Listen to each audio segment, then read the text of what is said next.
Hi, it's Nicole, and today is the last video I'm doing for the Low Impact Challenge. Obviously, you're well aware by now that I've been concentrating on reading This Changes Everything, Capitalism versus the Climate by Naomi Klein for the whole of this month. And as to be expected, she tries to make it end a little bit optimistically and balance out some of the dismal feeling that has been built up over the course of learning more about the situation that we're in, because the situation is very dire, and I think it's hard to balance out and make everything seem positive when there hasn't been enough concrete positive action against climate change yet. So for me, that aspect was a little bit tricky, because I feel like, well, what can I actually do? What are the things that I can do that make the biggest impact? And you start to feel a little bit small. I don't think it needs to have that feeling, and it could just be me, because there were a lot of instances that she gave that were very encouraging and really optimistic, and a lot of alternatives she gave, and I guess for me it just feels a bit like these alternatives are there and have been there for a while, and it's frustrating that they haven't been pursued as actively as they should be. That said, I think it would be unfair for individuals to take on this burden of guilt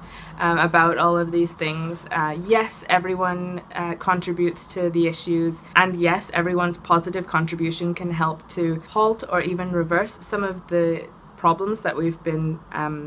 contributing towards so far, but I don't think that guilt is actually particularly useful. I think that action is much more useful than just feeling bad about the situation, and that's kind of where my thoughts tend to go with these sorts of things, like what can I actually do? And like I said, she does offer some ideas, things for you to pursue on a political level. In the last third of the book, I really found myself thinking quite a lot about my favorite book from last year, My Year of Meats by Ruth Ozeki, and I think once you read both of those books, the parallels will be pretty obvious. But it just felt like this was a completely factual version of that in some ways, which I really liked. It made me engage on a more personal level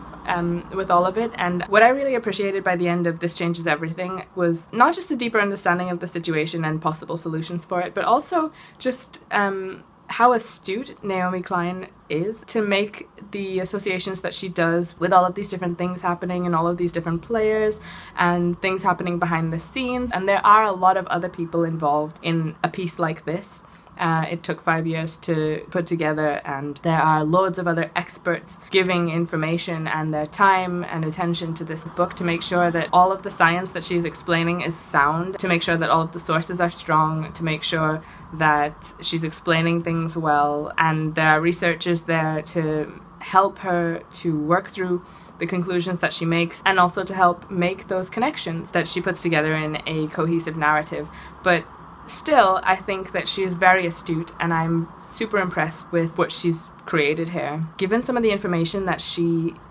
was dealing with, it makes me feel like I'm not questioning enough some of the things, some of the information that I'm given, and I feel like I don't always have the right questions to ask that need to be asked, and she seems to always know what questions need to be asked, and I'm sure that's not the case. She's human as well, obviously, and there'll be times where she doesn't ask the right questions, or doesn't ask anything when she should, or doesn't consider everything that could or should be considered, and all sorts of things, I'm sure. But I was really impressed with her power of comprehension and connection and all of those things. And I aspire to be as good at making those kinds of connections when I read, generally. I really appreciated how when Naomi Klein was addressing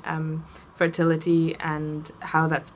been disrupted in a lot of areas of the animal kingdom and how that's worrying and all of that stuff, and also talking about her own journey with fertility and having her son and all of that stuff. I really appreciated her pragmatism, and I appreciated how honest she was and how much she kept it about what the book was about, and it didn't get into any kind of moralizing or anything like that, while still being able to talk about the ethics of the situation.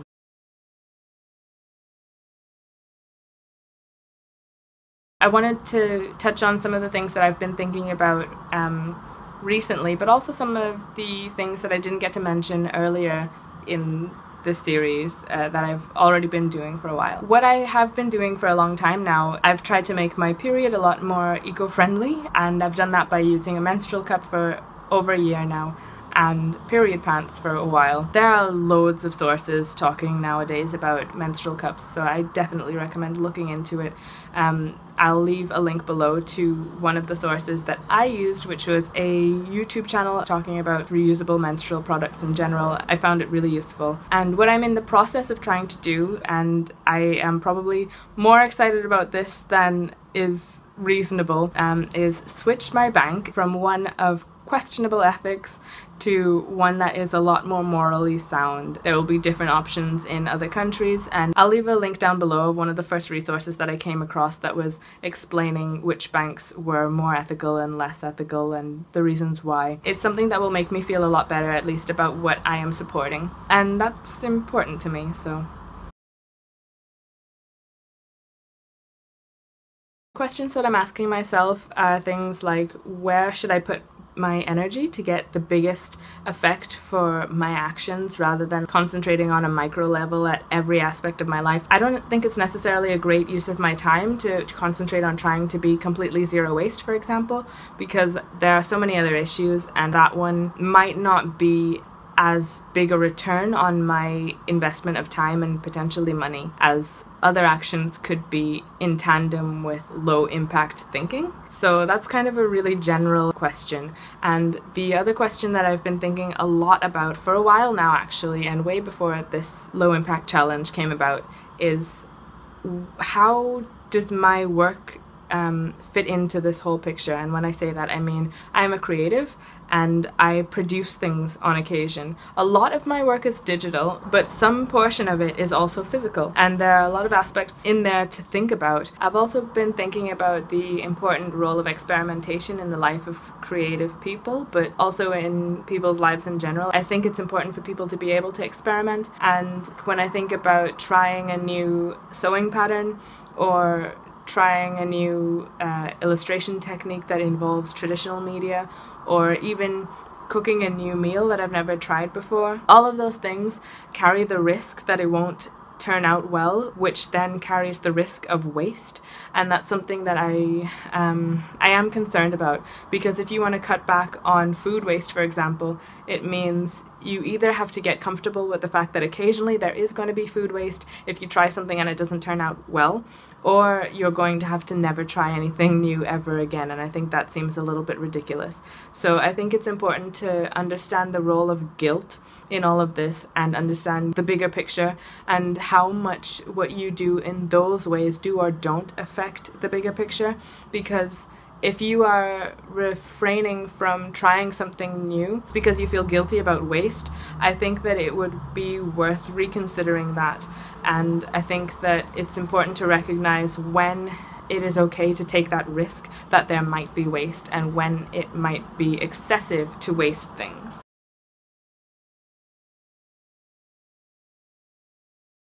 This time I don't have that many resources to recommend, but I'd like to recommend 2 books and a documentary. The first book is It's Only Blood by Dahlqvist, and it's about menstruation and breaking the taboo of talking about it, and it looks at different areas of the world and what that taboo looks like in those different places. Similarly, there's a documentary that I watched recently on Netflix called Period, End of Sentence. I think it's a student film of some sort maybe, but I'm not entirely sure, and it's just talking about periods again. Its focus is a lot more narrow than It's Only Blood, and I think that'll be the case anyway with any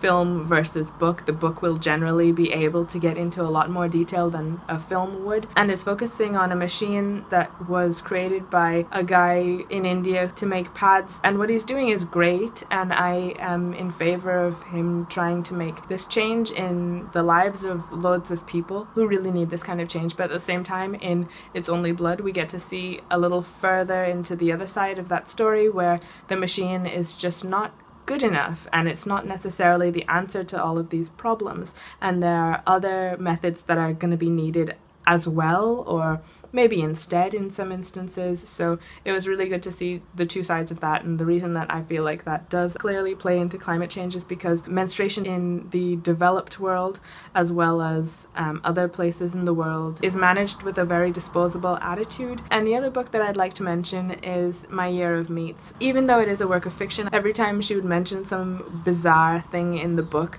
that was being done in the meat industry, and I would look it up and find out that it was actually a real documented thing that happened in real life, I was a little bit shocked. But one of the reasons that I do recommend it is because for me there was just this really strong connection between the feelings when I read that book and the last section of This Changes Everything. A lot of the feeling of there being this female documenter